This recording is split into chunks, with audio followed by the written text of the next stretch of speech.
Hello everyone, welcome back to my YouTube channel. तो आज मैं लाई हूँ आप सभी के लिए एक इम्पॉर्टेंट वीडियो जो आपके एग्जाम के पॉइंट ऑफ व्यू से बहुत ही ज़्यादा इंपॉर्टेंट होने वाली है।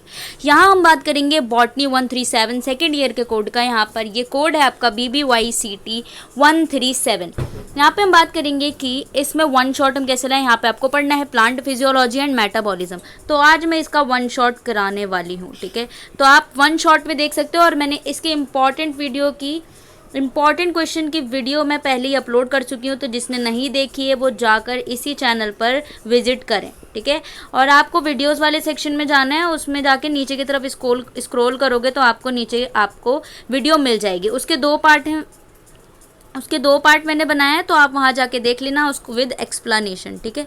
तो आप जाओगे तो उसको देख लेना। तो यहाँ पे हम बात करेंगे वन शॉट में आपको क्या पढ़ना है। तो प्लांट फिजियो आप लोगों ने पहले भी पढ़ रखा है क्लास 11th में, ठीक है। प्लांट फिजियो में आपको पढ़ना क्या है एक्चुअली कि प्लांट के बारे में पढ़ना है, उसकी फिजियोलॉजी के बारे में पढ़ना है। जहाँ पर आपको पढ़ना है कि सबसे पहले आप ट्रांसपोर्ट देखोगे कि ट्रांसपोर्ट कैसे किया जाता है, ठीक है। ट्रांसपोर्ट के बारे में आप देखोगे कि वाटर का कैसे ट्रांसपोर्ट होता है, मिनरल का कैसे ट्रांसपोर्ट होता है, ऑर्गेनिक मटेरियल का कैसे ट्रांसपोर्ट होता है। आपका ट्रांसपोर्ट होता है फूड का, जिसमें आपका ऑर्गेनिक आता है। ऑर्गेनिक में आपका ग्लूकोज, सुक्रोज, ये सारी चीज़ें आती हैं। उसके बाद आपके क्या होते हैं, वाटर का और मिनरल्स का ट्रांसपोर्ट होता है। मिनरल्स आपके ऑर्गेनिक एंड इनऑर्गेनिक हो सकते हैं और हॉर्मोन्स का भी ट्रांसपोर्ट होता है। तो आपको इसमें पढ़ना क्या है, प्लांट फिजियोलॉजी के बारे में, ठीक है। अब आपको पता ही है कि ट्रांसपोर्ट होता है वाटर का। जैसे कि हम वाटर का ट्रांसपोर्ट कर रहे हैं, वाटर का ट्रांसपोर्ट जो है हम जाइलम के थ्रू करते हैं, ठीक है। जाइलम आपने पढ़ा होगा, वस्कुलर बंडल्स होते हैं आपके दो, जाइलम एंड फ्लोएम। तो यहाँ पे जो हम वाटर का ट्रांसपोर्ट करेंगे, फूड का ट्रांसपोर्ट करेंगे। फूड का ट्रांसपोर्ट आपका फ्लोएम के थ्रू होता है और आपका फूड क्या है, ऑर्गेनिक सब्सटेंस है, ठीक है। और उसके बाद मिनरल्स का होता है, मिनरल्स का आपका जाइलम और फ्लोएम दोनों से हो सकता है। हार्मोन्स का भी ट्रांसपोर्ट आपका जाइलम एंड फ्लोएम दोनों से हो सकता है। तो हम इस कोड में बात करेंगे कि प्लांट फिजियो के बारे में और मेटाबॉलिज्म के बारे में।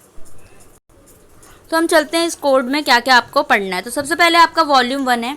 वॉल्यूम 1 में आपको क्या पढ़ना है, प्लांट फिजियो एंड मेटाबॉलिज्म का ब्लॉक 1 है। ब्लॉक 1 में आपको वाटर एंड मिनरल का ट्रांसपोर्ट करना है, यानी कि वाटर का ट्रांसपोर्ट आप किससे कर रहे हो, जाइलम के थ्रू। मिनरल्स का ट्रांसपोर्ट आप किससे कर रहे हो, जाइलम एंड फ्लोएम दोनों के थ्रू कर सकते हो, ठीक है। जाइलम एंड फ्लोएम दोनों यहाँ पे यूज़ होते हैं। तो आप यहाँ पे मिनरल्स का ट्रांसपोर्ट कर रहे हो। देन उसके बाद आप ब्लॉक 2 में पढ़ोगे फोटोसिंथेसिस और ट्रांसलोकेशन ऑफ फोटोसिंथेसिस। जो आपने क्लास 11th में पढ़ा था सारा यहाँ पे वही है कॉन्सेप्ट। यहाँ पे मैंने जो एक्सप्लेन किया है वो वीडियो में भी एक्सप्लेन किया हुआ है, जो आपके इंपॉर्टेंट क्वेश्चन की वीडियो है, तो वहाँ पे भी जाकर आप देख सकते हो। पर यहाँ पे वन शॉट है। तो ब्लॉक 1 में आपको जो पढ़ना है वो वाटर एंड मिनरल का ट्रांसपोर्ट पढ़ना है। तो सबसे पहले जो आप पढ़ोगे यूनिट 1 में वो है आपका प्लांट वाटर रिलेशन, ठीक है। यूनिट 2 में आपको वाटर का ट्रांसपोर्ट कैसे होता है वो पढ़ना है। यूनिट 3 में आपका मिनरल का ट्रांसपोर्ट एंड देन यूनिट 4 में आपका न्यूट्रिएंट का ट्रांसपोर्ट, ठीक है। तो हम सबसे पहले आएंगे यूनिट 1 पे। तो यूनिट 1 पे चलते हैं। यूनिट 1 में आपको पढ़ना क्या है, सबसे पहले इंट्रोडक्शन पढ़ना है कि आपका पानी जो है वो आपके लिए कितना इंपॉर्टेंट है, या कोई भी लिविंग ऑर्गेनिज्म है उसके लिए कितना इंपॉर्टेंट है। यानी कि जो भी आपके धरती पर जितने भी लिविंग ऑर्गेनिज्म है सबके लिए पानी जो होता है बहुत ज़्यादा इंपॉर्टेंट होता है, ठीक है, आपका पानी। तो यहाँ पे जो आपको पढ़ना है लाइफ सपोर्टिंग कैरेक्टरिस्टिक पढ़ना है, बायोलॉजिकल इंपॉर्टेंस पढ़ना है, वाटर टू प्लांट्स। वाटर का ट्रांसपोर्ट करोगे आप डिफ्यूजन के थ्रू, इम्बाइबिशन क्या होता है, ऑस्मोसिस क्या होता है, ठीक है। ये सारी चीज़ें आपको पढ़ना है, ऑस्मोसिस। उसके बाद मेम्ब्रेन की परमेबिलिटी। देन यहाँ पे आपको पढ़ना है ऑस्मोटिक प्रेशर क्या होता है और डिफ्यूजन प्रेशर डेफिसिट क्या होता है, DPD, ठीक है। जहाँ पे आपका OP - TP होता है, यानी कि ऑस्मोटिक प्रेशर और ये टर्गर प्रेशर आपका। सारी चीज़ें यहाँ पे हम बात करेंगे, केमिकल पोटेंशियल की बात करेंगे और ग्रेडियंट की। तो आपको इंट्रो में देखो क्या लिखा हुआ है यहाँ पे कि आपका पानी जो है बहुत ही ज़्यादा मोस्ट इंपॉर्टेंट सिंगल कॉम्पोनेंट है जो सपोर्ट करता है आपकी लाइफ, जितने भी लिविंग ऑर्गेनिज्म है उनकी लाइफ को अर्थ पर है। जितने लिविंग हो आपके, चाहे एनिमल्स हो, प्लांट्स हो, टेरेस्ट्रियल हो, एक्वेटिक हो, सब डिपेंड होते हैं अपने सर्वाइवल के लिए पानी पर, ठीक है। तो हम we could survive for some days without food but impossible life without water, यानी कि अगर हम कुछ दिन खाना ना खाए तो हम सर्वाइव कर सकते हैं, लेकिन अगर हमारे पास पानी नहीं है तो हम सर्वाइव नहीं कर सकते हैं, ठीक है। तो यहाँ पे हम बात करेंगे सबसे पहले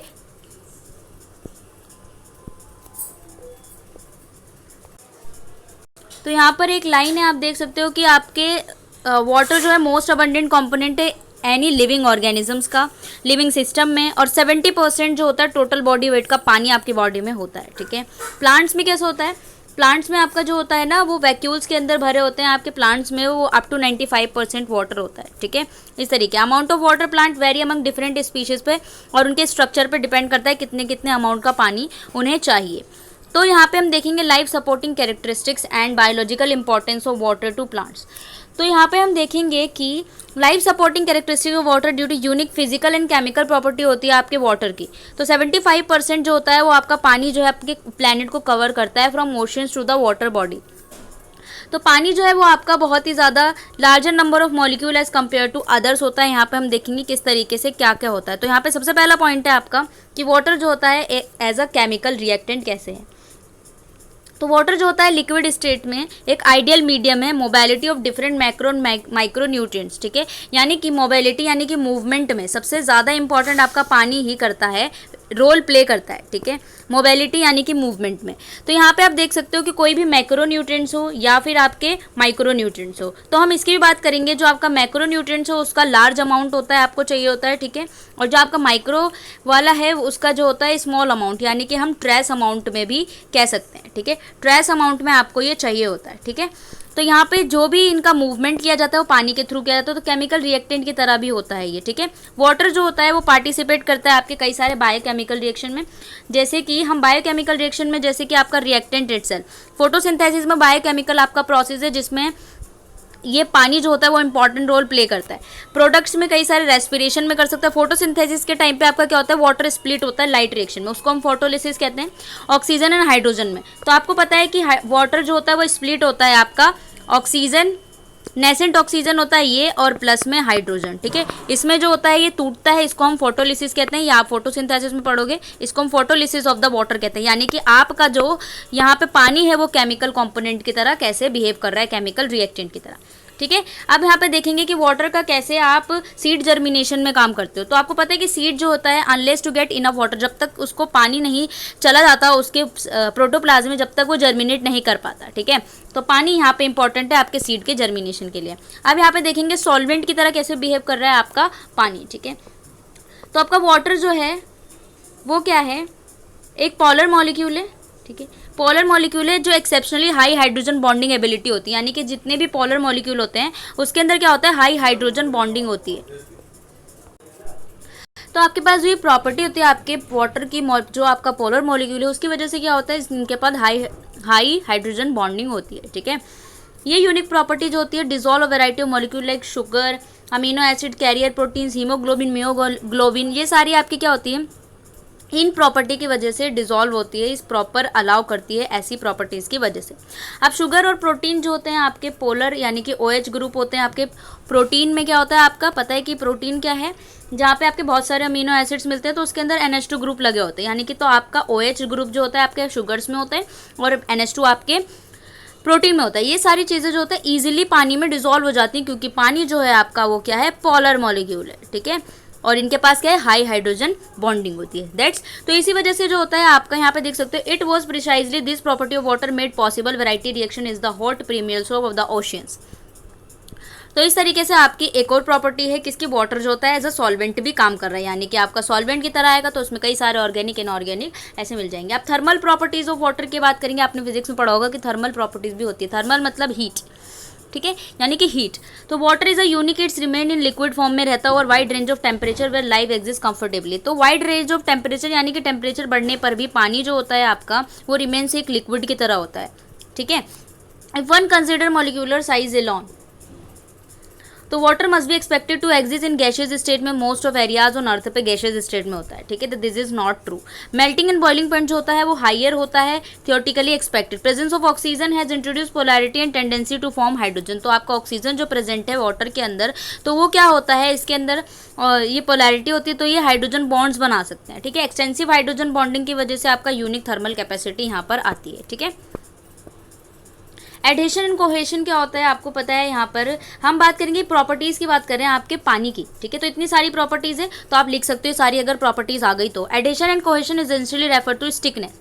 तो आपको एडहेशन कोहेशन का मतलब है स्टिकनेस, स्टिकनेस का मतलब होगा चिपकना, ठीक है। अब कहाँ से कौन चिपकेगा वो हम बात करेंगे। तो एडहेशन में किसको किसके साथ चिपकना है, कोहेशन में किसको किसके साथ चिपकना है, यहाँ पे आपको पता चलेगा, ठीक है। तो that water molecules have for each other and for other substance, ठीक है, या एक दूसरे के साथ चिपक रहे हैं या फिर अदर सब्सटेंस से चिपक रहे हैं, ये दोनों प्रॉपर्टीज आपकी एडेशन एंड कोहेशन है।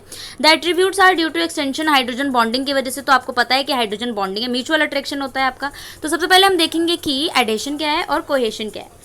तो आप हम देखेंगे यहाँ पर देख सकते हो अकाउंट ऑफ कोहेशन। तो सबसे पहले हम कोहेशन की बात करें, म्यूचुअल अट्रैक्शन बिटवीन मॉलिक्यूल, यानी आपके दोनों मॉलिक्यूल, वाटर के मॉलिक्यूल एक साथ चिपक रहे हैं, तो अट्रैक्शन है, ये अट्रैक्शन आपका कोहेशन कहलाता है, ठीक है।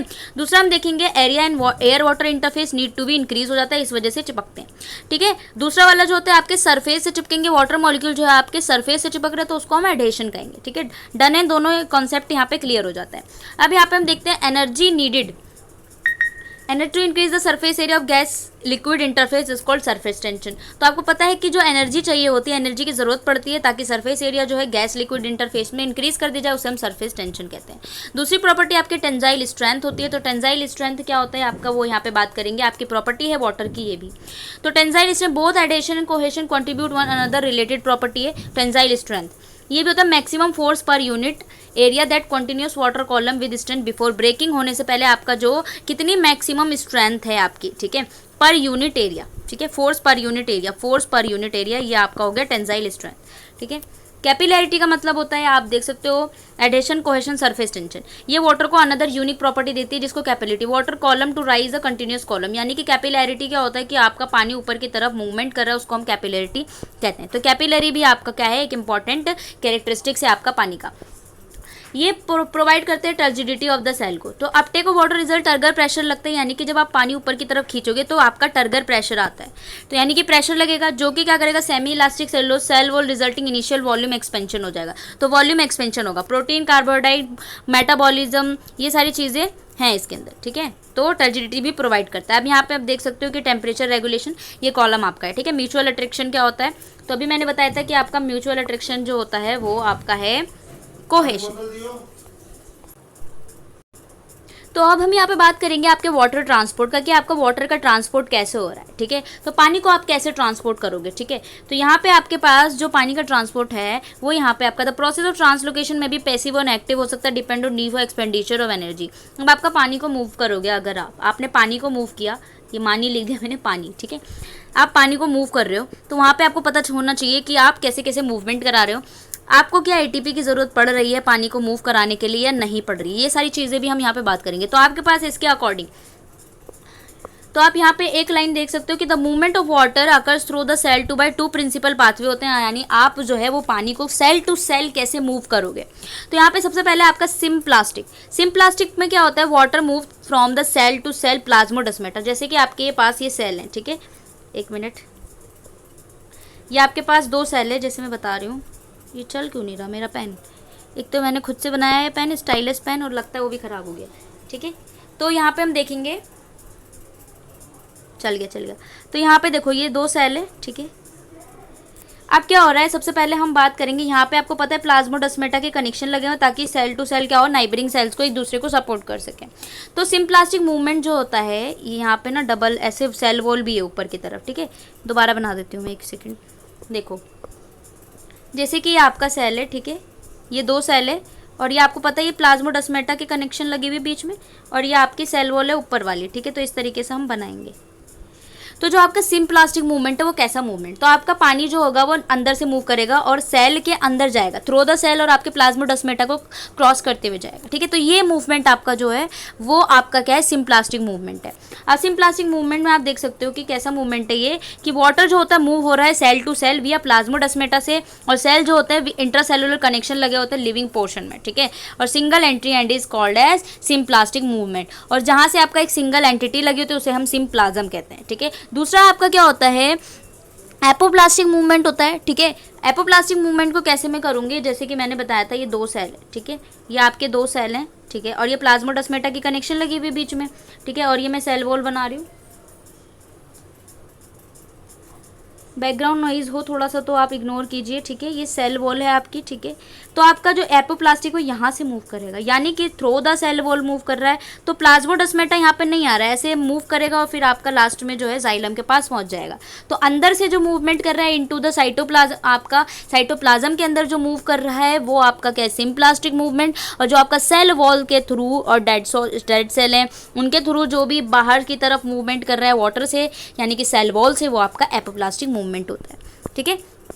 तो नेक्स्ट पे चलते हैं, आपका डिफ्यूजन के बारे में हम बात करेंगे। डिफ्यूजन क्या होता है, यहाँ पे भी हम, तो यहाँ पे आपको पढ़ना है डिफ्यूजन क्या होता है। तो आपको पता है कि प्लांट में जो है ना 2 टाइप के ट्रांसपोर्ट होते हैं, एक होता है शॉर्ट डिस्टेंस ट्रांसपोर्ट, ठीक है, एक होता है शॉर्ट डिस्टेंस ट्रांसपोर्ट, ठीक है, ये शॉर्ट लिखना चाह रही हूँ, यानी कि हमें छोटे छोटे ट्रांसपोर्ट में, जैसे कि मैंने सेल से जाइलम के पास पहुँचा दिया, वो मेरा शॉर्ट डिस्टेंस ट्रांसपोर्ट है। तो आपका जो डिफ्यूजन वाला फिनोमेना है वो शॉर्ट डिस्टेंस के ट्रांसपोर्ट को वहाँ पे शॉर्ट डिस्टेंस के ट्रांसपोर्ट को कराता है।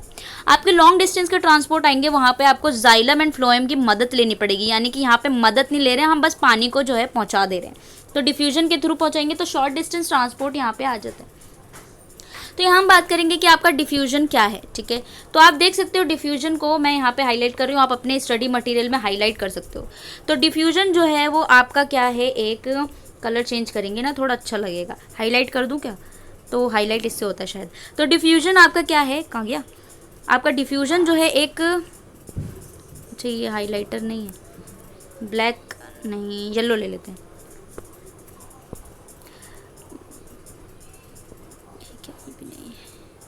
चलो इसी से कर लेते हैं, मुझे आ नहीं रहा, ठीक है। तो डिफ्यूजन क्या है, आपका एक स्पॉन्टेनियस प्रोसेस है, directed net movement of substance from region to higher concentration to lower concentration.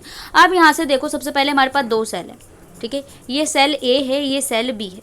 अब मुझे क्या करना है समझ लो, इसके अंदर जो कंसंट्रेशन है आपका सॉल्यूट का बहुत ज़्यादा है, ठीक है। तो ये आपका हायर कंसंट्रेशन हो गया, ठीक है, और ये आपका सॉल्यूट का कंसंट्रेशन कम है, ठीक है, वाटर मॉलिक्यूल्स हैं, तो यहाँ पे सॉल्यूट का कंसंट्रेशन कम है, तो इसको हमने क्या कह दिया, लोअर कंसंट्रेशन हो गए। तो आपका क्या है, मूवमेंट कराना एक काम है डिफ्यूजन का। तो नेट मूवमेंट कराएंगे हायर कंसंट्रेशन से लेके लोअर कंसंट्रेशन तक, तो उस फिनोमेना को हम क्या कह रहे हैं, हम कह रहे हैं डिफ्यूजन। और यहाँ पे कोई भी एटीपी का खर्चा नहीं है, यानी कि एनर्जी का खर्चा यहाँ पे है ही नहीं, इसकी कोई ज़रूरत नहीं। तो मैंने क्या किया, हायर से लोअर जाएंगे तो आपके बार मूवमेंट क्या होगा, यहाँ से यहाँ होगा। तो मूवमेंट जो आपका नेट मूवमेंट आएगा वो B to A आएगा विदाउट एक्सपेंडिचर ऑफ एनर्जी, यानी कि एटीपी। तो आपका वो फिनोमेना हो गया डिफ्यूजन, ठीक है ना। जैसे कि यहाँ पे देखो, अब आपको पता है एक चीज़ और है, ये आपका सॉल्यूशन है, बी जो है वो आपका प्योर है, यानी कि यहाँ पे जो है वाटर जो सॉल्यूट है वो है ही नहीं, यानी कि कम है, कम की बात कर सकते हो या फिर जीरो कर सकते हो। प्योर वाटर का जो वाटर पोटेंशियल है वो आपका जीरो होता है, ठीक है। वाटर पोटेंशियल के बारे में भी हम बात करेंगे अभी। तो यहाँ पे सॉल्यूशन है ये सॉल्यूशन जो है, यहाँ पर सबसे पहले जो है सॉल्यूशन के अंदर बहुत सारे क्या हैं, इस तरीके से वाटर की कंसंट्रेशन है, यानी कि आपके सॉल्यूट का कंसंट्रेशन। तो इसमें हायर कंसंट्रेशन हो गया और इसका लोअर कंसंट्रेशन। तो पानी कहाँ से कहाँ मूव करेगा, सॉल्यूशन ए से बी की तरफ मूव करेगा, तो यहाँ से यहाँ मूव करेगा, तो ये आपका डिफ्यूजन हो गया। और यहाँ पे क्या है, आपका खर्चा बिल्कुल नहीं है, एटीपी बिल्कुल नहीं चाहिए, ठीक है। मैं बहुत ज़्यादा गंदा कर देती हूँ, ठीक है, आप समझ जाइएगा। तो नेक्स्ट पे चलते हैं, आपका और क्या क्या चीज़ें हैं। अब आयंस क्या हैं आपके, और डिफ्यूजन, और अब यहाँ पे हम बात करेंगे कि आपका डिफ्यूजेट क्या होता है, डिफ्यूसेंट क्या होता है, ठीक है। 2 टर्म है यहाँ पे, डिफ्यूसेट एंड डिफ्यूसेंट, ठीक है। तो यहाँ पे हम बात करेंगे कि आपका आयंस पार्टिकल जो होता है, जो डिफ्यूज रहता है मीडियम में, उसे डिफ्यूजेट कहते हैं। और जो आपका medium into which this particle disperse, और कौन से मीडियम में जिस पार्टिकल को आप डिस्पर्स कर रहे हो उसको हम कहते हैं डिफ्यूजन। यहाँ पे एग्जांपल के थ्रू मैं समझाऊंगी ताकि आपको जो है यहाँ पे कॉन्सेप्ट क्लियर हो जाए। तो आपका देखो, जैसे एग्जांपल आपका परफ्यूम है, ठीक है, diffused and air is the diffusion. तो परफ्यूम जो आपका डिफ्यूज सेट है, ठीक है, यानी कि जो परफ्यूम है वो डिफ्यूज सेट है, आपने परफ्यूम लगाया। और जो आपका एयर है वो डिफ्यूसेंट है, यानी एयर जो है वो डिफ्यूसेंट। तो हवा में आपका परफ्यूम उड़ गया तो आपकी हवा जो है वो डिफ्यूसेंट है, आपने जो लगाई चीज़ है वो डिफ्यूज सेट है।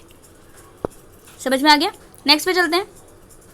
अब आपके डिफ्यूजन जो होता है कई सारे डिपेंड करते हैं सेवरल फैक्टर्स पे। वो फैक्टर आपका टेम्परेचर। तो अगर डिफ्यूजन जो होता है वो डायरेक्टली प्रोपोर्शनल है, आपका डिफ्यूजन जो है, यानी डिफ्यूजन को डी कहते हैं directly proportional to the temperature, ठीक है। अगर जितना ज़्यादा डिफ्यूजन होगा उतना ज़्यादा टेम्परेचर होगा। तो आपको पता है कि यहाँ पे Q10 इसे टेम्परेचर कोफिशिएंट कहते हैं, ठीक है। नेक्स्ट पे चलते हैं आपका डेंसिटी। अगर आएगा ना तो आप फैक्टर्स अफेक्टिंग कौन सा आपका डिफ्यूजन को फैक्टर अफेक्ट कर रहा है, तो आप ये सारी चीज़ें लिख सकते हो, ठीक है। ज़्यादा स्लो पढ़ा रही हूँ क्या मैं, जैसे कि मैं आज ही आपको पीएचडी करा दूंगी, वन शॉट है तो वन शॉट के थ्रू ही पढ़ेंगे, ठीक है। तो जल्दी जल्दी करते हैं। दूसरी चीज़ है आपका डेंसिटी ऑफ डिफ्यूजन। देखो डेंसिटी आपका diffusion in inversely proportional to the density of the diffusion है, ठीक है। डेंसिटी ऑफ अ डिफ्यूजन है तो इन्वर्सली प्रोपोर्शनल है, यानी गैसेज यानी कि इसका मतलब क्या हो गया आपका, gases diffuse more readily to the liquids while the solid diffuse the slowed. तो गैसेज सबसे ज़्यादा डिफ्यूज करते हैं और सॉलिड आपका कम डिफ्यूज करता है, ठीक है। तो यहाँ पे अगर आपका आ गया कि कौन कौन से आपके जो फैक्टर्स हैं वो अफेक्ट करते हैं डिफ्यूजन को, सबसे पहले तो आप टेम्परेचर लिखोगे, उसका डायरेक्टली प्रोपोर्शनल लिख देना, इन्वर्सली प्रोपोर्शनल टू डेंसिटी लिख देना। नेक्स्ट है आपका डिफ्यूजन प्रेशर। तो प्रेशर जो एक्सर्ट किया जाता है, डिफ्यूजन प्रेशर भी होता है आपका, due to the tendency of the diffusate to diffused is called diffusion pressure, ठीक है। अब यहाँ पे देखना है कि because of their inherent kinetic energy होती है मूवमेंट में। अब कोई भी चीज़ मूव कर रही है तो उसके अंदर कुछ ना कुछ काइनेटिक एनर्जी होती है, ठीक है। तो उसे काइनेटिक एनर्जी कहते हैं, डिफ्यूजन प्रेशर आपका हो गया।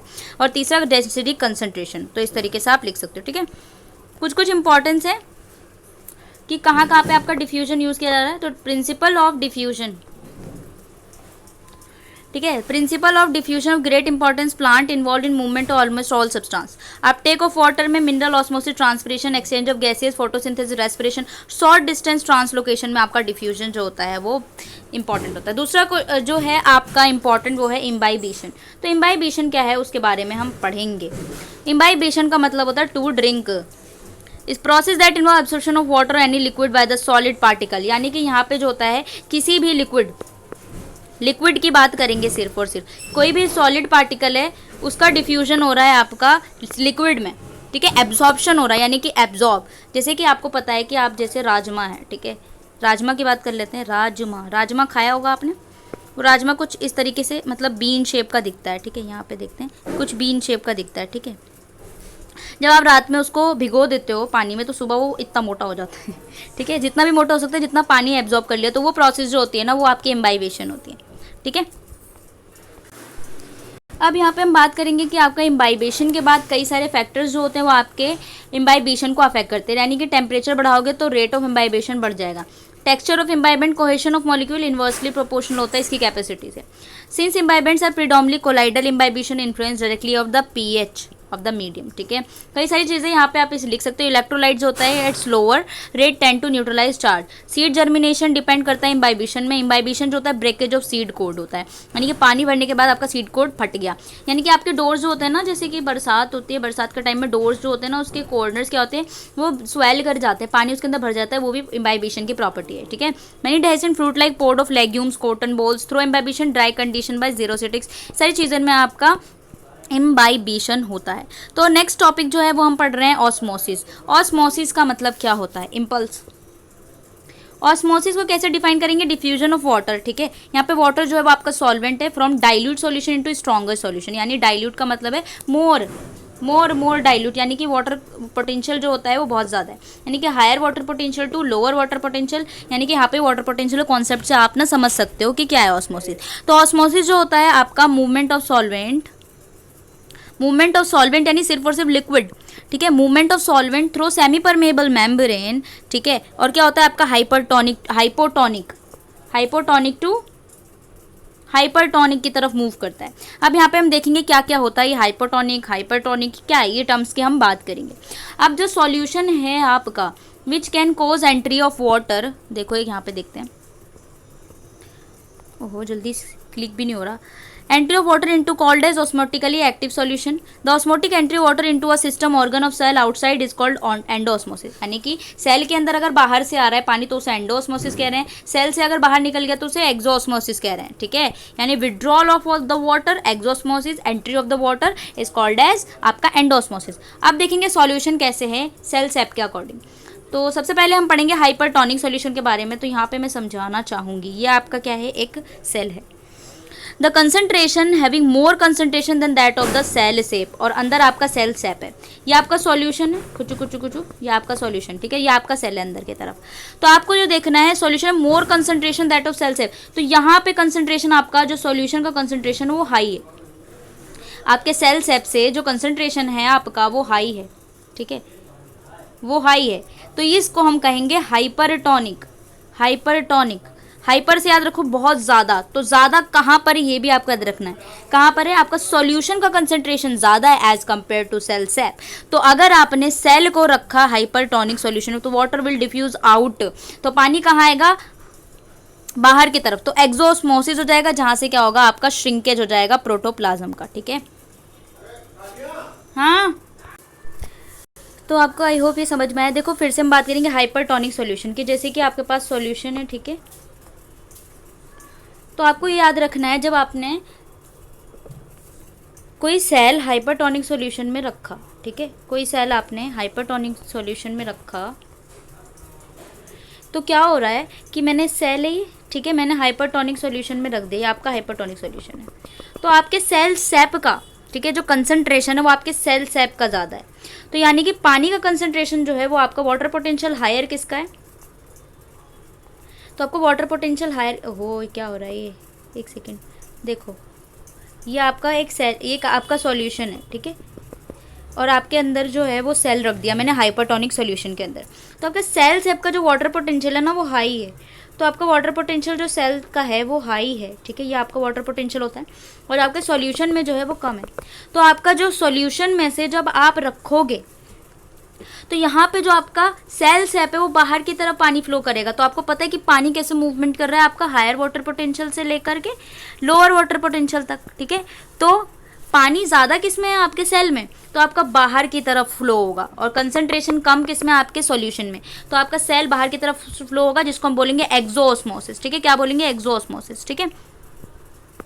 और इससे पहले जो मैंने बताया था ना वो थोड़ा सा कन्फ्यूजन था, तो इसलिए अब ये है, ठीक है, तो आपको ये समझना है। तो पानी जो अगर आप हाइपरटोनिक सॉल्यूशन में कोई भी सेल रखते हो तो आपका एक्सोस्मोसिस होता है, यानी कि सेल जो होता है वो पानी को बाहर फेंकता है, यानी कि आपका मूवमेंट कैसा होता है, हायर से लोअर वाटर पोटेंशियल की तरफ, तो पानी बाहर निकल जाएगा, जिससे सेल जो है वो क्या हो जाएगा, श्रिंक हो जाएगा, तो सेल ऐसे सिकुड़ गया, पानी निकल गया तो सिकुड़ गया।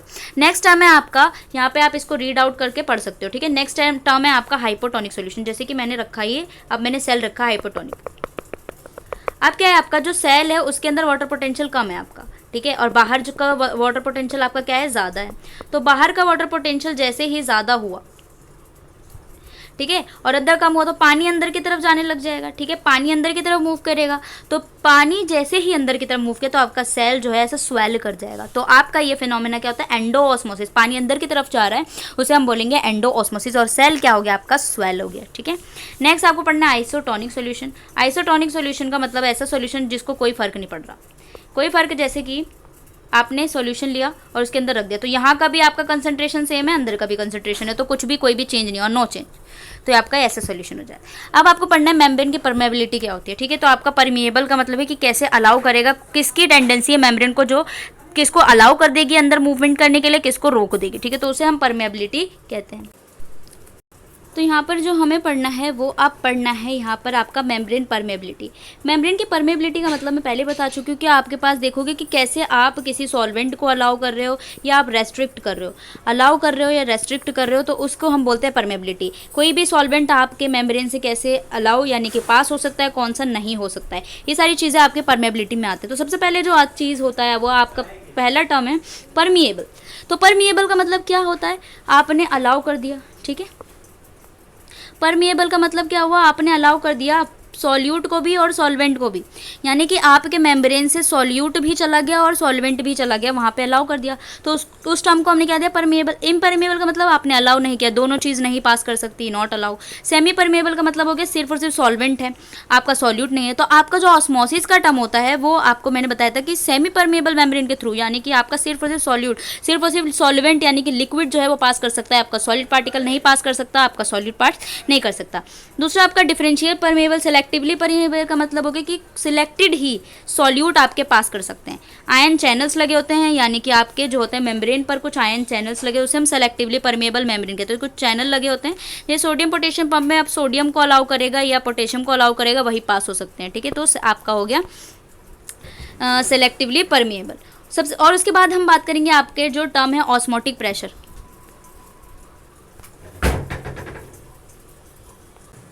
तो यहाँ पे हम बात करेंगे आपके ऑस्मोटिक प्रेशर की। तो ऑस्मोटिक प्रेशर आपका क्या होता है, इसको हम कैसे डिफाइन करेंगे। तो आपका ये टर्म होता है, आपके कर रहे हो जैसे नॉर्मली आपका ऑस्मोसिस चल रहा है, तो मैंने क्या कुछ ऐसा प्रेशर लगाया जिससे ऑस्मोसिस रुक गया, कुछ ऐसा प्रेशर लगाया जिससे ऑस्मोसिस रुक गया। थोड़ी देर रुक जाते हैं क्योंकि थोड़ा बैकग्राउंड नॉइज़ है ना, काम चल रहा है यहाँ पर, उसको इग्नोर करना आप लोग, ठीक है। ठीक है, तो ऑस्मोटिक प्रेशर क्या है, मैंने प्रेशर एग्जिट कर दिया जिससे क्या हुआ, आपका ऑस्मोसिस रुक गया। तो आप यहाँ पे देख सकते हो ये हाइड्रोस्टैटिक एक टाइप का हाइड्रोस्टैटिक प्रेशर है। आप देखो, develop in a solution which just necessary to prevent the flow of water और प्योर सॉल्वेंट टू सॉल्यूशन, यानी कि जो फ्लो ऑफ वाटर है, आपके जो ऑस्मोसिस चल रहा है सेपरेटली सेमी परमेबल मेम्ब्रेन से चल रहे हैं, आपका ऑस्मोसिस हो रहा है, ऑस्मोसिस को हमने क्या प्रेशर लगा दिया और वहीं पे वो रुक गया वो टर्म, तो उसको हमने बोल दिया ऑस्मोटिक प्रेशर।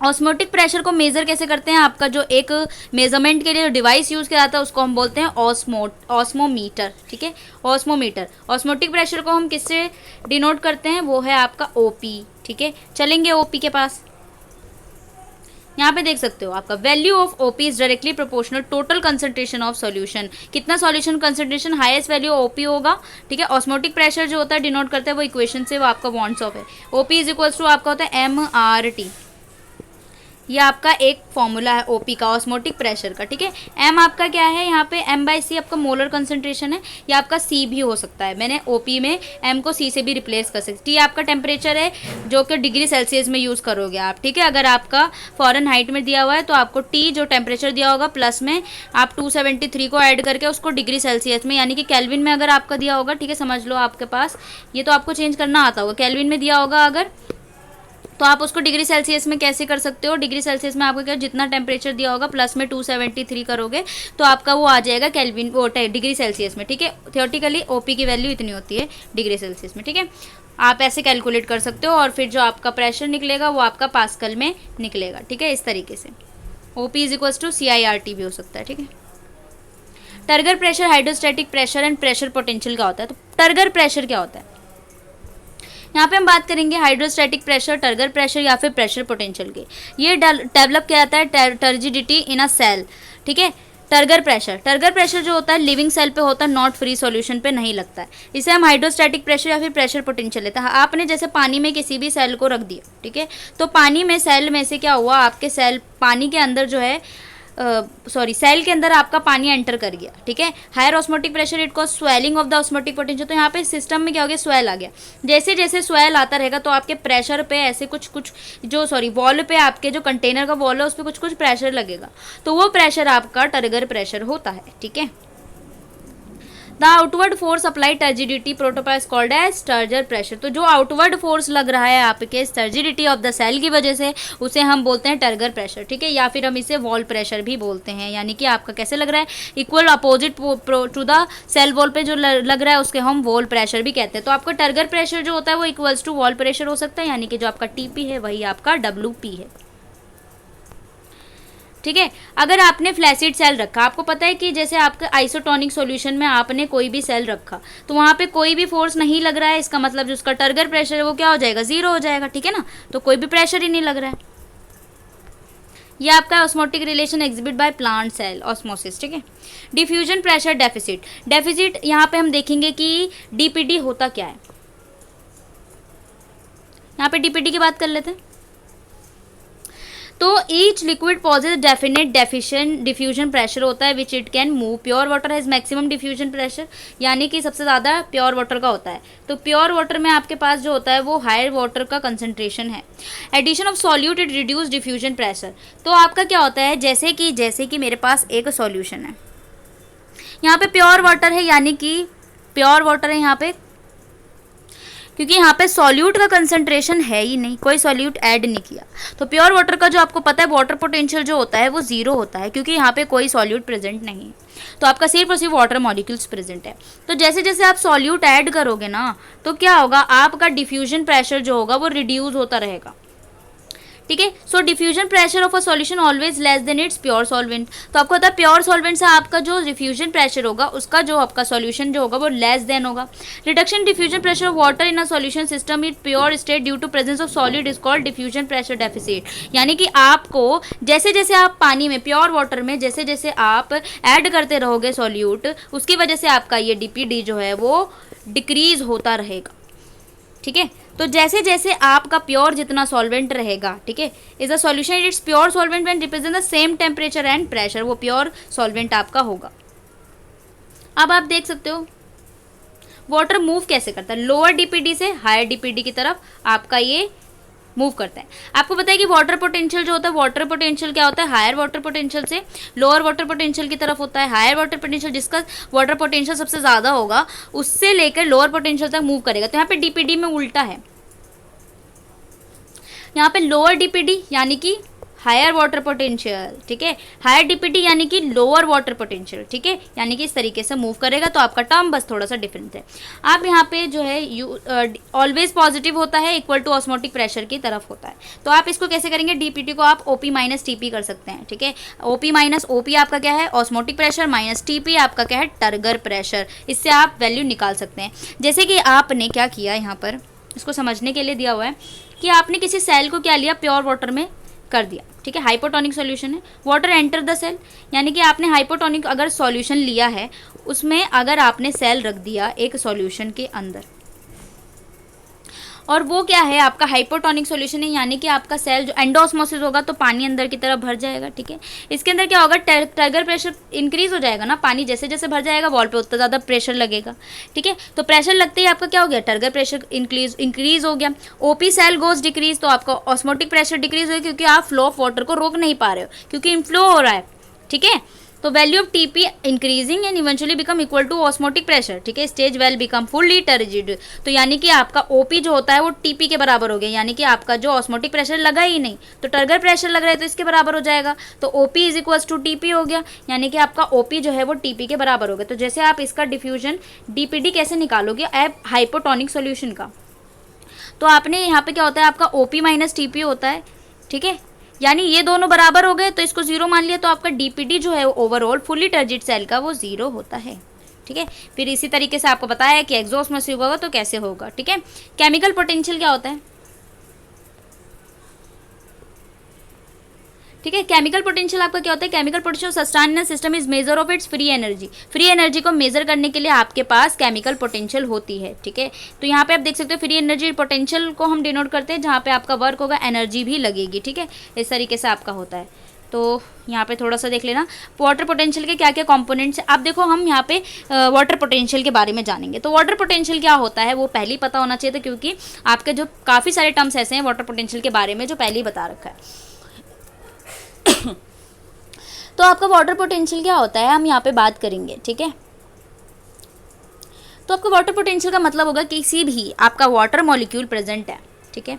एक कंटेनर ले लेती हूँ मैं, कंटेनर है आपका, कुछ भी हो सकता है ये सॉल्यूशन आपका, चाहे आपका गैसियस हो या फिर लिक्विड फेज में हो, ठीक है। तो वाटर मॉलिक्यूल्स यहाँ पे प्रेजेंट है आपके, ठीक है, वाटर मॉलिक्यूल्स प्रेजेंट हैं, ठीक है। तो यहाँ पे वाटर मॉलिक्यूल प्रेजेंट है आपके, चाहे लिक्विड फेज हो या फिर गैसियस फेज में हो। तो इनके अंदर क्या होता है, काइनेटिक एनर्जी होती है, क्योंकि ये रैंडम मोशन करते हैं एक दूसरे मॉलिक्यूल, ठीक है, ऐसे ऐसे रैंडम मोशन कर रहे होते हैं। तो इसके अंदर क्या होता है, काइनेटिक एनर्जी आती है। तो काइनेटिक एनर्जी आने से आपका जो मूवमेंट होता है वो हायर टू लोअर पोटेंशियल होता है। तो उस टर्म को हम बोलते हैं वाटर मॉलिक्यूल। जहाँ पे ज़्यादा वाटर के मॉलिक्यूल्स होंगे ना उसका वाटर पोटेंशियल सबसे ज़्यादा होगा। तो यहाँ पे जो मैंने मूव किया एक कंटेनर के अंदर कि काइनेटिक एनर्जी हो रही है, उसके अंदर हम देखेंगे कि वाटर मॉलिक्यूल सबसे ज़्यादा कहाँ है, वाटर मॉलिक्यूल सबसे कम कहाँ है। तो यहाँ पे जो होगा high water molecule to low water molecule, यहाँ पे मूवमेंट होती है, तो उसको हम बोलते हैं वाटर पोटेंशियल। यानी कि कितना पोटेंशियल है कि मूव कर सकते हैं आपके वाटर मॉलिक्यूल्स। इसको हम डिनोट किससे करते हैं, साई से डिनोट करते हैं, ठीक है। और इसको प्रोनाउंसिएशन के साई, ये है आपका वाटर पोटेंशियल का टर्म, ठीक है। तो वाटर पोटेंशियल को साई यानी कि ऐसे में लिख दूंगी, ठीक है। एक्सप्रेस इन प्रेशर यूनिट में एक्सप्रेस किया जाता है, ठीक है। अब यहाँ पे डीपीडी भी आई है, और यहाँ पे एक होता है सबसे पहले आपका सॉल्यूट पोटेंशियल क्या होता है। तो यहाँ पे हम बात करेंगे आपका सॉल्यूट पोटेंशियल क्या होता है। Solute potential, pressure potential, matric potential, gravitation potential, ठीक है, ग्रेविटेशनल कंपोनेंट, ये सारी चीज़ें आपको पता होनी चाहिए सारी की सारी। तो हम यहाँ पे थोड़ा सा समझने के लिए ये लेते हैं, ठीक है। लगता है मैं काफ़ी डीप में पढ़ा रही हूँ इसके बाद आपको ना थोड़ा सा कॉन्सेप्ट क्लियर हो जाएगा ना, तो आगे के चैप्टर्स जो हैं वो जल्दी जल्दी हो जाएंगे, ठीक है। तो आपको पता होना चाहिए कि सॉल्यूट पोटेंशियल क्या होता है। तो आपका सॉल्यूट पोटेंशियल जो होता है आपके पास समझ लो, यानी कि सॉल्यूट पोटेंशियल की अगर पोटेंशियल की बात करूँ तो आपके सॉल्यूट की बात करूँगी मैं, यानी कि कितना सॉल्यूट है। तो आपको पता होना चाहिए कि आपका सॉल्यूट जितना ज़्यादा होगा उतनी जो है नेगेटिव और लोअर सॉल्यूट पोटेंशियल होगा। यानी कि आपके कंटेनर में सॉल्यूट ज़्यादा है तो उसका सॉल्यूट पोटेंशियल जो है ना वो नेगेटिव एंड लोअर होगा। ठीक है, यहाँ पे वाटर पोटेंशियल देख सकते हो आपकी वाटर पोटेंशियल में क्या होता है कि जितना वाटर के मॉलिक्यूल प्रेजेंट है उतना ज़्यादा पोटेंशियल ज़्यादा होगा। लेकिन सॉल्यूट में क्या होता है आपका, जितना ज़्यादा सॉल्यूट प्रेजेंट होंगे उतनी नेगेटिव वैल्यू आएगी। ठीक है, ऑलवेज नेगेटिव होता है सॉल्यूट पोटेंशियल, और सॉल्यूट पोटेंशियल को हम साई एस से डिनोट करते हैं। ठीक है, साई एस। ठीक है, ये आपका सॉल्यूट पोटेंशियल। प्रेशर पोटेंशियल क्या होता है, अब आपका ये हमेशा ऑलवेज नेगेटिव होता है। अब हम देखेंगे प्रेशर पोटेंशियल क्या होता है। प्रेशर पोटेंशियल को समझने से पहले हम ये देखेंगे कि ये हमेशा आपका प्रेशर पोटेंशियल जो है वो पॉजिटिव भी हो सकता है, नेगेटिव भी हो सकता है। ठीक है, लेकिन ऑलवेज आपका क्या होगा, पॉजिटिव होगा। कुछ कंडीशन में जीरो भी होता है, लेकिन आपको इतना समझने की डीप में जाने की जरूरत नहीं। तो आपका हमेशा प्रेशर पोटेंशियल पॉजिटिव होता है, आपका सॉल्यूट पोटेंशियल हमेशा क्या होता है, नेगेटिव होता है। वाटर पोटेंशियल आपका वेरी करता है मूवमेंट को करने के लिए। तो यहाँ पे एक टर्म आती है, आपने जो क्लास 11th में पढ़ा होगा कि वाटर पोटेंशियल जो है इज इक्वल्स टू व्हाट्सएप, यानी कि सॉलिड पोटेंशियल प्लस में प्रेशर पोटेंशियल। ठीक है, ये आप याद कर सकते हो व्हाट्सएप से, यानी कि व्हाट्सएप में सबसे पहले डब्ल्यू आता है फिर एस एंड पी आता है व्हाट्सएप में। तो यानी डब्ल्यू आपका ये हो गया, एस से आपका सॉल्यूट एंड पी से ये हो गया। तो ये आपकी एक मिनिमम सी थोड़ी सी इक्वेशन है। ठीक है, थोड़ी सी छोटी सी इक्वेशन जिसे आप याद कर सकते हो। ठीक है, उसके बाद आपके वाटर पोटेंशियल के कॉन्सेप्ट में चलते हैं हम। यहाँ पे देखो, ये आपका मैंने बता दिया था, लेकिन दो टर्म और है, मैट्रिक पोटेंशियल एंड आपका जो तीसरा टर्म है वो है आपका ग्रेविटेशनल कंपोनेंट। ठीक है, ये प्रेजेंट होता है नहीं, मैट्रिक पोटेंशियल जो होता है आपका ये भी एक कंपोनेंट है, उसके बारे में भी हम बात करेंगे। ठीक है, अब यहाँ पे आप देख सकते हो इफेक्ट ऑफ सॉल्यूट। जैसे मैंने बताया कि जितना जितना आप सॉल्यूट देखो एक कंटेनर में मैंने क्या लिया, इफेक्ट ऑफ सॉल्यूट का क्या इफेक्ट पड़ता है। आपके पास दो चैम्बर हैं। ठीक है, दो चैम्बर है, एक चैम्बर ए है, चैम्बर बी है। इसमें जो है आपके सॉल्यूट ज़्यादा हैं, तो मैंने क्या लिखा, सॉल्यूट ज़्यादा। ध्यान से समझना आप, सॉल्यूट ज़्यादा। तो मैंने क्या बताया था, सॉल्यूट ज़्यादा तो सॉलिड पोटेंशियल कम, सॉलिड पोटेंशियल कम तो वाटर पोटेंशियल ज़्यादा। यानी अगर यहाँ पे सॉल्यूट ज़्यादा है तो वाटर पोटेंशियल कम होगा। सॉरी फॉर दैट, फिर से करते हैं इसको समझने के लिए, थोड़ा सा यहाँ पे लेके आता है। देखो यहाँ पे बना हुआ है,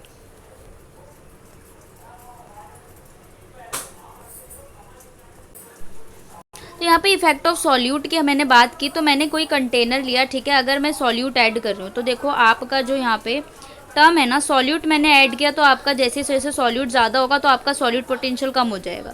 सॉल्यूट के ऐड करने से आपके पास वाटर पोटेंशियल भी कम हो जाता है। तो ये दोनों जो है वो डायरेक्टली प्रोपोर्शनल होते हैं, लेकिन सॉलिड का कंसंट्रेशन आपका इनवर्सली प्रोपोर्शनल होता है। तो आपके पास ए कंटेनर बी कंटेनर में, तो मैंने सॉल्यूट इसमें ऐड किया तो वाटर पोटेंशियल इसमें लो हो गया। फिर आपके पास बी कंटेनर में जो है आपका सॉल्यूट कम है तो यहाँ पे वाटर पोटेंशियल ज़्यादा हो गया। तो आपका मूवमेंट जो होगा वो बी टू ए होगा, क्योंकि आपका वाटर पोटेंशियल कैसे मूव करता है, higher water potential to lower water potential. अब यहाँ पे ऑस्मोटिक पोटेंशियल की हम बात करेंगे। न्यूमेरिकली ऑस्मोटिक पोटेंशियल को हम कैसे लिखते हैं, ऑस्मोटिक पोटेंशियल। ठीक है, ये है आपका कितना प्रेशर लगेगा ना, ऑस्मोटिक प्रेशर का सॉल्यूट ऑन वाटर पोटेंशियल में कैसे इफेक्ट जो है डिसॉल्व करता है।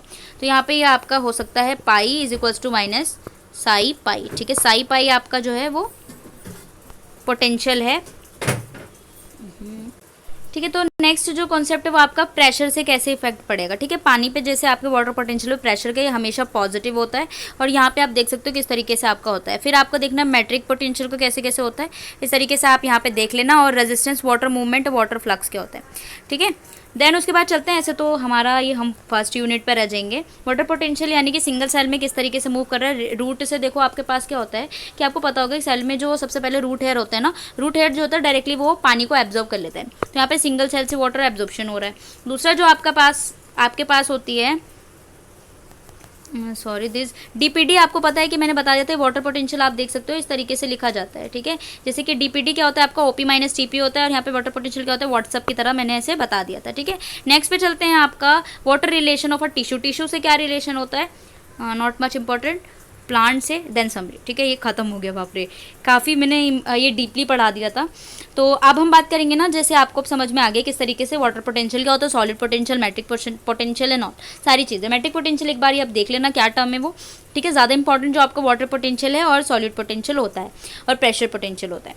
तो उसके बाद जो है इस यूनिट में हम बात करेंगे कि वाटर को आप कैसे ट्रांसपोर्ट करा रहे हो। ठीक है, तो यहाँ पे देखो पाथवे कैसे हम यूज़ कर रहे हैं। प्लांट एब्जॉर्ब होता है सॉइल से, ठीक है। अब आपको पता है कि पानी जो होता है सबसे पहले वो एब्जॉर्ब किया जाता है। देखो यहाँ पे एपोप्लास्टिक और सिम्प्लास्टिक, तो आपको मैंने पहले ही बता दिया था कि एपोप्लास्ट क्या है और सिम्प्लास्ट क्या है, तो इस टर्म को समझेंगे आप।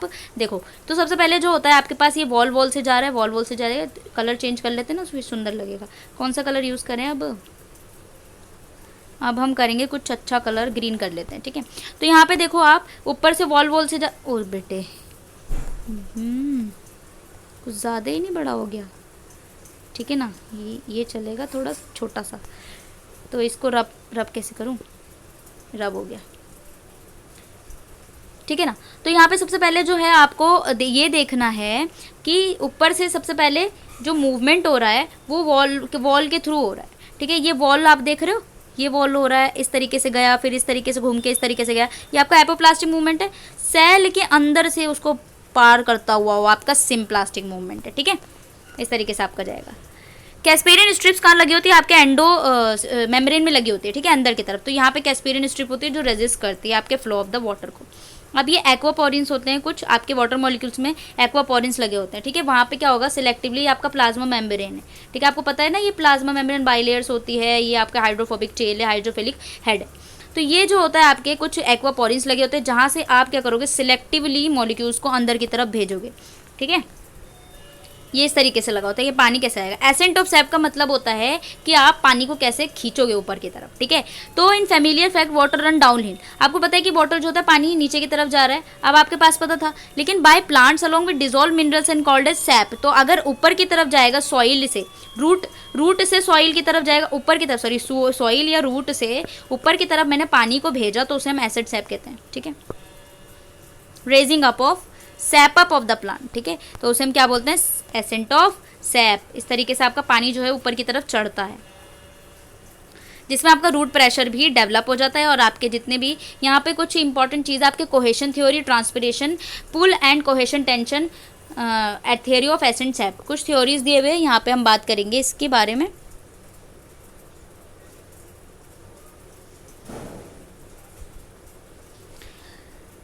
यानी रूट हेयर से अगर आप एसेंट ऑफ सैप में क्या हो रहा है, आपका जो है पानी जो है वो अपवर्ड मूवमेंट कर रहा है, ठीक है। पानी जो है वो अपवर्ड मूवमेंट कर रहा है, तो हमने उसको क्या बोल दिया, एसेंट ऑफ सैप, ठीक है ना। अपवर्ड मूवमेंट हो रहा है तो उसे एसेंट ऑफ सैप कहेंगे। तो ये थ्योरी जो थी इसके अंदर आपका रूट प्रेशर आता है, cohesion, tension, transpiration, pull theory आती है। रूट प्रेशर जो होता है मैग्नीट्यूड रूट प्रेशर में क्या होता है, कम होता है, तो एसेंट ऑफ सैप से नहीं जाएगा। तो यहाँ पे हम देखेंगे कि एसेंट ऑफ सैप से किस तरीके से ट्रांसपोर्ट किया जाता है। पानी जो होता है वेपर फॉर्म में होगा, फिर पुल जनरेट कर लेगा।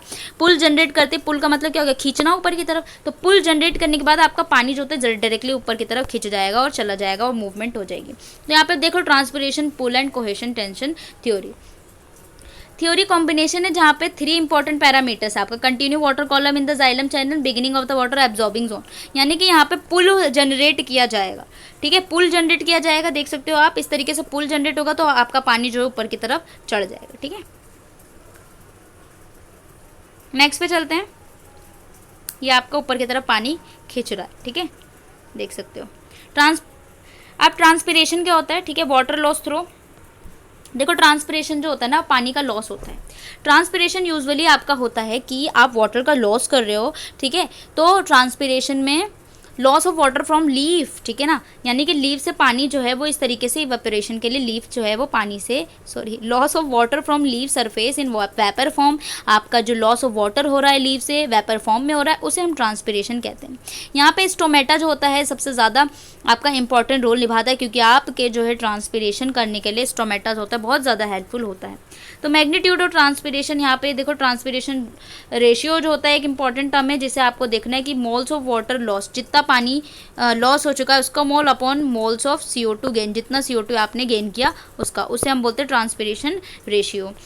अब आपको पता है कि C4 प्लांट्स क्या होते हैं, C3 प्लांट्स क्या होते हैं, तो आपका मेन रोल जो होता है वो ट्रांसपिरेशन लॉस जो होता है C3 में कितना होता है, और C4 में जो होता है पानी कम लॉस होता है, C3 में ज़्यादा होता है। तो ट्रांसपिरेशन जो रेशियो होता है वो सबसे ज़्यादा आपका किस में होता है, C3 में होता है, और आपका जो C4 में होता है वो सिर्फ 100 to 200 वाटर के मॉलिक्यूल इस तरीके से लॉस होते हैं। लेकिन जो आपका C3 प्लांट्स है उसमें 200 से 400। अब यहाँ पे ट्रांसपिरेशन पुल को जनरेट किया जाता है वाटर एंड मिनरल का ट्रांसपोर्ट करने के लिए, ठीक है, और फैक्टर्स कुछ कुछ अफेक्ट करते हैं C3 एंड C4 प्लांट्स में, वो भी आपको एक बारी देख लेना है। अब आपको एडवांटेजेस देखने हैं किसके, ट्रांसपिरेशन के। तो आप देखो, it exerts transpiration pull on water channel thus bringing about ascent of sap. तो यहाँ पे जो आपका ट्रांसपिरेशन है उसने ट्रांसपिरेशन पुल को डेवलप किया वाटर चैनल पर, जिससे क्या हुआ, आपका एसेंट ऑफ सेप में पानी पहुंचने लग गया। Removal of excess of water absorb by the plant maintenance optimum turgor. अब देखो, एक्सेस ऑफ वाटर है आपके पास, उसे रिमूवल किया गया जिससे प्लांट ने मेंटेन्स किया अपने टर्गर प्रेशर को।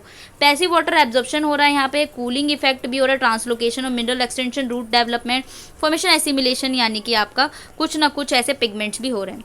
अब डिसएडवांटेजेस भी है आपके, तो आप इसको देख लें ट्रांसपिरेशन के। ग्रोथ भी यहाँ पे लेस अवेलेबिलिटी ऑफ वाटर होती है, तो young stem and meristematic cells में जो होता है वहाँ पे ग्रोथ कम हो जाती है। तो लीफ में आपका ट्रांसपिरेशन हो जाता है, लेकिन आपका जो आपके young stem and meristematic cell है वहाँ पे नहीं होता। Wilting of leaves and reduction photosynthesis जो होता है, आपकी फोटोसिंथेसिस में रिडक्शन हो जाता है, वाटर स्ट्रेस हो जाता है, ब्रेक ऑर्गेनिक कंपाउंड जाता है, desiccation shedding leave synthesis ABA जो होता है आपका स्ट्रेस हार्मोन, यानी कि आपके स्ट्रेस को डेवलप कर लेता है। मेटाबॉलिक रेट भी यहाँ पे कम हो जाता है। स्टोमेटल नंबर क्या होता है, डिस्ट्रीब्यूशन क्या होता है, stomatal number and distribution.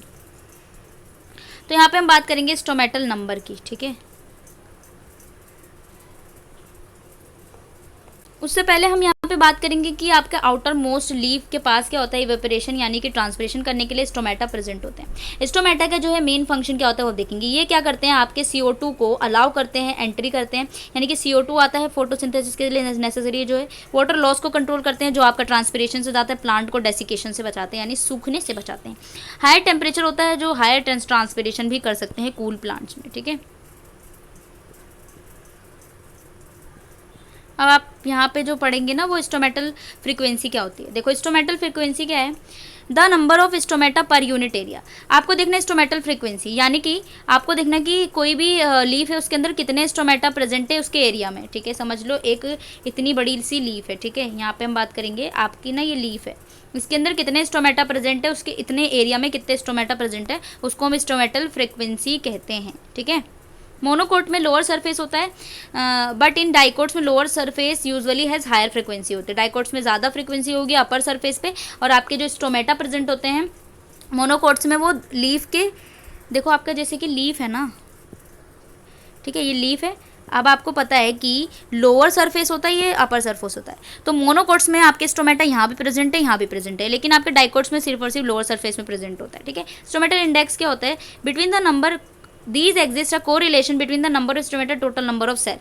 Epidermal cell के अंदर नंबर ऑफ स्टोमेटा कितने हैं एक टोटल नंबर ऑफ सेल्स में, ठीक है। स्टोमेटल इंडेक्स कहते हैं इस तरीके से। तो आपका S जो है वो स्टोमेटा E+ है, यानी कि एपिडर्मल सेल प्लस में स्टोमेटा टोटल, ठीक है, इंटू 100। तो इस तरीके से आप निकाल लोगे स्टोमेटल इंडेक्स को, ठीक है। अब आपके ये types of opening and closing, opening and closing है आपका स्टोमेटा का, ठीक है। वो आपको देखना है कैसे होता है, स्टोमेटा की ओपनिंग कैसे होती है। आपने पहले पढ़ा होगा फर्स्ट ईयर में कि आपकी जो है स्टोमेटा की ओपनिंग कैसे हो रही है एंड स्टोमेटा की क्लोजिंग कैसे होती है। अब आपके पास सबसे पहले जो मैं थोड़ा सा बता देती हूँ ओपनिंग कैसे होता है। देखो स्टोमेटल अपरेटस में क्या क्या चीज़ें होती हैं, आपने स्टोमेटा का स्ट्रक्चर देखा होगा, जैसे कि मैंने दिखाया ही ये आपका स्टोमेटा है, ठीक है। तो स्टोमेटा अपरेटस में क्या होता है, आपके गार्ड सेल होते हैं, ठीक है, आपके स्टोमेटल पोर होते हैं, सब्सिडायरी सेल्स होते हैं, ठीक है। और आपके पास जो गार्ड सेल है वो आपके बीन शेप का होता है। गार्ड सेल जो होता है आपके बीन शेप का होता है, किसमें, बीन शेप का होता है आपके डाइकोट में, बीन शेप का आपका डाइकोट में होता है।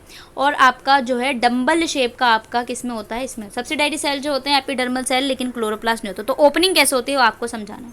वाटर पोटेंशियल जो होता है, जैसे ही आपका देखो जैसे कि आपका सेल की ओपनिंग होगी, यानी कि स्टोमेटा जब खुलता है तो आपका वाटर पोटेंशियल जो है, गार्ड सेल की बात करती हूँ तो यहाँ पर डाइकोट की हमने बात की, ये आपके डाइकोट जो होंगे वो कैसे होंगे, बीन शेप के होंगे। तो अगर आपका स्टोमेटा है, ये पूरा स्टोमेटा है, समझ लो ये सब्सिडायरी सेल लगे, जब ओपनिंग होती है तो आपका क्या होता है, जो वाटर पोटेंशियल होता है गार्ड सेल में वो डिक्रीज हो जाता है। तो सबसे पहला इंपॉर्टेंट फंक्शन है कि जैसे आपकी ओपनिंग होती है तो वाटर पोटेंशियल जो होता है आपका, वाटर पोटेंशियल वो डिक्रीज हो जाता है गार्ड सेल में। फिर क्या होगा, पानी जो होगा गार्ड सेल के अंदर आएगा सब्सिडायरी सेल से, सब्सिडायरी से पानी जो होता है गार्ड सेल के अंदर आ गया। फिर क्या होगा, आउटर वॉल बल्ज आउट, तो आपकी आउटर वॉल जो होती है वो बाहर की तरफ खुल जाएगी। इनर वॉल क्रिसेंट शेप की बन जाएगी। आपको सारे टर्म लिखने हैं, इनर वॉल जो आपकी क्रिसेंट शेप की बन जाएगी, सेलुलोज माइक्रोफिब्रिल यहाँ पे हेल्प करेगा, और गार्ड सेल जो होंगे वो टर्जिड हो जाएंगे। अब गार्ड सेल के टर्जिड होने से आपका स्टोमेटा ओपन हो जाएगा, ठीक है, आपका स्टोमेटा ओपन हो जाएगा। अब आपको पता है कि गार्ड सेल में जो है देखो क्या होगा, सबसे पहले जो है ये आपका गार्ड सेल है। जैसे ही स्टोमेटा ओपन होता है तो आपका गार्ड सेल जो होते हैं वो डिक्रीज कर देते हैं, डिक्रीज होता है उनका potential, water potential guard cell में कम हो गया। तो क्या करेगा, वाटर जो होगा गार्ड सेल में एंटर करेगा, यानी कि अब पानी जो है यहाँ पे कम है तो लेकिन सब्सिडायरी सेल में पानी ज़्यादा था तो इसने इसमें एंटर कर दिया। जैसे इसमें एंटर किया तो आपके फुल्ली टर्जिड हो गई है, फुल्ली टर्जिड हुए यानी कि प्रेशर लगा वॉल पे जैसे प्रेशर लगेगा तो आपका स्टोमेटा ओपन हो जाएगा। ठीक है, तो इस तरीके से आपका होता है। क्लोजिंग कैसे होती है आप ये पूरा पढ़ लेना, ठीक है, बस मैंने बता दी कि क्लोजिंग। अब हम बात करेंगे क्लोजिंग कैसे होते हैं। तो आपको पता है सबसे पहले जब ओपनिंग हुई थी तो आपका गार्ड सेल के अंदर आपका वाटर पोटेंशियल कम था, तभी बाहर से पानी आ गया, यानी कि एंडोऑस्मोसिस हुआ तो आपके प्रेशर लगने लग गया वॉल पे, और जैसे ही प्रेशर लगा तो आपका स्टोमेटा खुल गया था। तो इस तरीके से आपकी क्लोजिंग में अगर हम बात करते हैं क्लोजिंग में, ठीक है, क्लोजिंग की अगर मैंने बात की क्लोजिंग की, ठीक है, क्लोजिंग सी भी नहीं लिखा जा रहा है, ठीक है, क्लोजिंग में बात की मैंने तो आपका गार्ड सेल है, ठीक है, मैंने गार्ड सेल को क्या लिख दिया, जीसी। जीसी में आपका वाटर पोटेंशियल जो है इस बार जो है वो हाई हो गया, यानी हाई हो गया। अब क्या होना चाहिए, एग्जॉस्ट में से होना चाहिए, तो पानी जो है बाहर की तरफ निकलने लग गया, गार्ड सेल से सब्सिडायरी में जाने लग गया, जिससे इनर वॉल इलास्टिक रीजन में आ गया और गार्ड सेल फ्लैसिड हो गया, स्टोमेटा क्लोज हो गया। ठीक है, इस तरीके से आपका होता है। अब आपके कुछ फैक्टर्स होंगे ओपन एंड क्लोजिंग करने के लिए स्टोमेटा में, स्टोमेटा को ओपन एंड क्लोज करें। तो आपको पता है कि डे टाइम में जो होता है आपके ओपन रहते हैं स्टोमेटा, और आपके जो नाइट में होता है स्टोमेटा क्लोज रहते हैं। तो आपका एबीए जो होता है साइटोकाइनिन है वो आपके स्टोमेटा को क्लोज एंड ओपन करने में हेल्प होती है। आपका स्ट्रेस हार्मोन है, आपका प्लांट हार्मोन है। CO2 इनसाइड होता है लीफ के अंदर तो स्टोमेटा क्लोज रहता है। ह्यूमिडिटी हाई रहती है आउटसाइड के अंदर तो स्टोमेटा जो होता है आपका क्लोज होता है। एटमॉस्फेरिक प्रेशर लो होता है तो आपका स्टोमेटा ओपन रहता है। ये पूरे आपको टर्म के अंदर आपकी जो क्लोजिंग है माइक्रोफिब्रिल इस तरीके से, ठीक है। आपको पता है ये बीन शेप है, आप देख सकते हो ये बीन शेप है, तो ये आपका डाइकोट में है, ठीक है, ये आपका डाइकोट में है, ये आपका डाइकोट का है, ठीक है, और ये आपका जो है वो डंबल शेप है तो आपका मोनोकोट का है, ठीक है। अब यहाँ पे discuss control mechanism stomatal movement. अब आपको ये देखना है, एक आपका कैम पाथ होता है क्रस्टुलेशन एसिड मेटाबॉलिज्म, ठीक है, ये भी आपको देखना है। यहाँ पे ABA कैसे काम कर रहा है वो देखना है आपको, ठीक है। कैम प्लांट्स को देखना है, कैम प्लांट्स जो होते हैं ये उल्टा होते हैं आपके जो ये होते हैं, जैसे कि आपको पता है कि नॉर्मली जो आपके स्टोमेटा होते हैं वो ओपन होते हैं डे टाइम में, ठीक है, आपके ओपन होते हैं डे टाइम में, लेकिन यहाँ पे जो होते हैं आपके ओपन होते हैं नाइट टाइम में। जो कैम प्लांट्स होते हैं ये आपका स्टोएटिव स्टोमेटल मूवमेंट सकुलेंट्स प्लांट्स होते हैं, यानी कि जो डेजर्ट में प्लांट्स होते हैं उसमें क्या होता है आपके जो स्टोमेटा होते हैं वो नाइट टाइम में खुलते हैं और डे टाइम में बंद रहते हैं। तो यहाँ पे आपका सबसे पहला टर्म लिखा हुआ है कि आपके जो स्टोमेटा है वो ओपन होते हैं नाइट में, ठीक है, हाई एडेप्टिव वैल्यू की वजह से, ठीक है। और फिर यहाँ पे आपको देख सकते हैं CO2 का कैसे होता है। तो डार्क में आप देख सकते हो यहाँ पे लाइट स्टोमेटा क्लोज है। अब यहाँ पे किस तरीके से फंक्शन कर रहे हैं इसको थोड़ा सा समझ लेते हैं कि आपका स्टोमेटा जो है वो डार्क यानी कि नाइट में स्टोमेटा ओपन है तो क्या होगा, सबसे पहले एटमॉस्फेरिक CO2 ओपन स्टोमेटा क्या करेंगे, CO2 को आप टेक करेंगे और लॉस करेंगे वाटर का, यानी कि ट्रांसपोर्ट कर रहे हैं। फिर ये रेस्पिरेटरी पाथवे में घुस जाएगा तो आपका CO2 जो है माइटोकॉन्ड्रिया पे जाएगा, फिर यहाँ पे HCO3 यानी कि हाइड्रोकार्बोनेट बना लेगा। कार्बोनेट बनाने पे पेप्केज आएगा और यहाँ पे फॉस्फोइनोइल पायरुवेट ऑक्जेलो एसिटिक आएंगे, यहाँ पे C3 and C4 के फिर मैलिक एसिड बन जाएगा, यहाँ पे स्टार्च बन जाएगा। इस तरीके से आपके फॉर्मेशन होता है, ठीक है। अब स्टोमेटल अपर्चर को जो जो फैक्टर्स अफेक्ट कर रहे हैं उसको एक बार ही देख लेना आप, और ट्रांसपिरेशन को कौन कौन से फैक्टर्स अफेक्ट करते हैं, ठीक है। देखो यहाँ पे कुछ कुछ हैं, यानी कि आपका स्टोमेटा भी ट्रांसपिरेशन को यानी कि आपका अफेक्ट करेगा। एटमॉस्फेरिक टेम्परेचर भी अफेक्ट करेगा, सॉइल टेम्परेचर कितना है कैसे कैसे है, एटमॉस्फेरिक प्रेशर क्या है वो भी इसको अफेक्ट करेगा, ठीक है। पानी की अवेलेबिलिटी कितनी है, ट्रांसपिरेशन जो होता है डायरेक्टली प्रोपोर्शनल होता है ट्रांसपायरिंग सरफेस से। देन रूट प्रेशर क्या होता है, गटेशन क्या होता है, ये आपको पढ़ना है, ठीक है। अब आपको जो इंपॉर्टेंट टर्म है वो आपका रूट प्रेशर है। तो रूट प्रेशर कैसे डेवलप किया जाता है, जब क्या होता है आपका मिनरल जो होता है उसका एक्यूमुलेशन हो जाता है, ठीक है, यानी जाइलम में कई सारे मिनरल जो है वो एक्यूमुलेट हो चुके हैं यानी कि इकट्ठे हो चुके हैं। तो उस टाइम पे जो आपका ये लगता है पुश लगता है, इस तरीके को हम रूट प्रेशर कहते हैं। रूट प्रेशर कब दिखाई देता है, जब आपके अंदर आपके सराउंडिंग में ह्यूमिडिटी ज़्यादा होती है, ट्रांसपिरेशन लो होता है, अर्ली मॉर्निंग और लेट इवनिंग में होता है। ये herbaceous plant monocot and dicot दोनों में दिखाई देते हैं, ठीक है। तो यहाँ पे रूट प्रेशर जैसे गटेशन क्या होता है, आपके टिप पर गटेशन का एक फिनोमेना है, आपने देखा होगा मॉर्निंग के टाइप पे ये जैसे प्लांट है ना, इसके टिप पर जो होता है पानी ऐसे प्रेजेंट होता है, यहाँ पे लॉस होता है, ये पानी दिख रहा है ना आपको, ये ड्रॉप ड्रॉप दिख रही है, तो इसको हम गटेशन कहते हैं, ठीक है। अब यहाँ पे हम देखेंगे कुछ इंपॉर्टेंट टर्म को। यहाँ पे आपका जो ये इंपॉर्टेंट है, ट्रांसपिरेशन और गटेशन में क्या डिफरेंसेस है। तो आपको पता है कि ट्रांसपिरेशन क्या होता है, आपका लॉस ऑफ वाटर है जो वाटर वेपर के फॉर्म में निकलता है, यानी कि वेपर के फॉर्म में होगा। गटेशन क्या होता है, ये भी पानी का लॉस है लेकिन लिक्विड ड्रॉपलेट्स, तो आपका सुबह सुबह मॉर्निंग में दिखता है उसमें, ठीक है। इसके बाद का हम नेक्स्ट में चलते हैं, ठीक है, नेक्स्ट में करेंगे, जब तक के लिए आप इतना ही रहने दीजिए।